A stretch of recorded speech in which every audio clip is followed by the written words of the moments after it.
Bonjour à tous, bienvenue dans l'émission du Petit Ballon. Aujourd'hui, on va déguster notre deuxième vin du bel âge.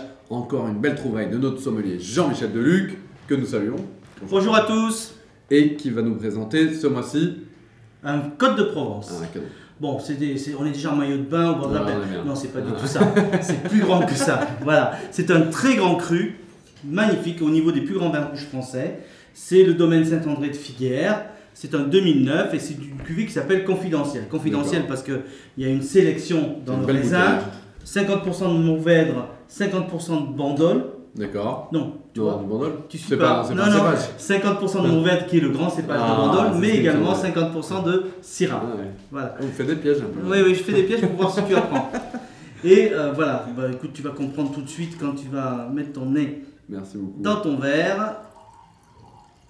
Voilà. Belle donc, bouteille. Hein. C'est Alain Combard du domaine Saint-André de Figuères qui a travaillé aussi à Chablis, donc peut-être d'où cette finesse exceptionnelle de ces vins, aussi bien en blanc, en rouge qu'en rosé d'ailleurs.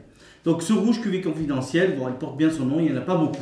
D'accord. Il n'y a pas beaucoup de bouteilles. Donc on est chanceux. C'est un privilège.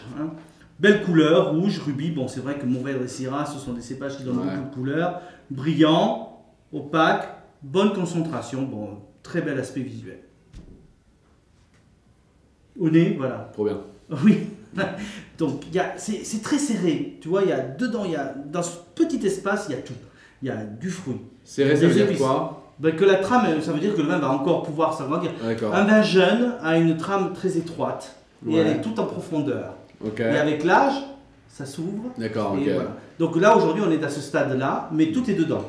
On a du fruit, des épices, une note élégante de fleurs, pivoine.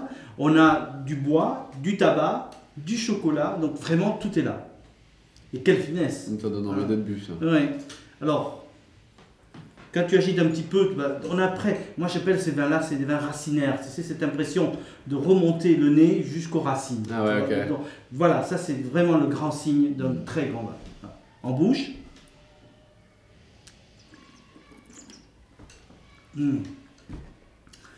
Voilà, la finesse elle est encore là. C'est tendu, c'est de la soie. C'est vachement bon. C'est de la soie. Puis après, le vin grandit en bouche avec des notes un peu épicées, un peu granuleuses, il a un petit peu de caractère et ça finit sur cette note un peu menthe poivrée, réglisse. Et puis c'est long, très très long. Voilà encore, ça confirme cette couleur, ça confirme ce nez très serré. Voilà encore un vin qui va pouvoir évoluer merveilleusement bien. Alors, on peut le boire aujourd'hui, c'est très agréable. Ce qui est ce côté granuleux tannique, on peut l'estomper un petit peu en le passant en carafe. Voilà. 1 heure en carafe. Ce serait formidable. Ah ouais, canon.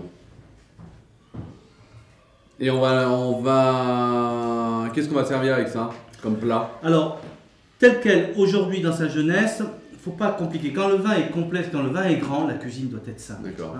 Il faut une viande rouge grillée. Alors, si tu peux le faire à la maison, c'est tant mieux, mais bon, plus facilement à l'extérieur avec des sarments ou du bois d'olivier, donc des bois qui ont une odeur particulière, et donc les grillades sont toujours formidables. Donc viande rouge grillée dans sa jeunesse, rôti, on peut aller jusqu'à des jus réduits, un petit peu de truffe, des choses un petit peu aromatisées. Et c'est un vin qui ira merveilleusement bien d'ici une dizaine d'années sur des viandes gibier, des viandes en sauce, etc. Donc il a une telle complexité que...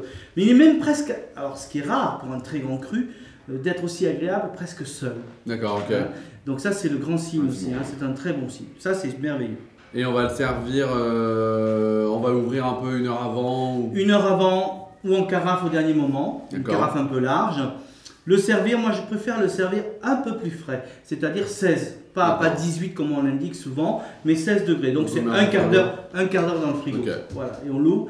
Et le fait de servir un peu plus frais, d'abord il est désaltérant, et puis tu vas voir le vin qui va s'ouvrir petit à petit, les arômes vont arriver petit à petit, et on découvre le vin merveilleusement bien. D'accord, trop bien.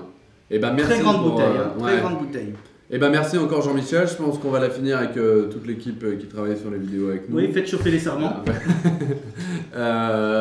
Profitez-en bien, c'est vraiment canon. Et bonne dégustation à tous et on se voit le mois prochain.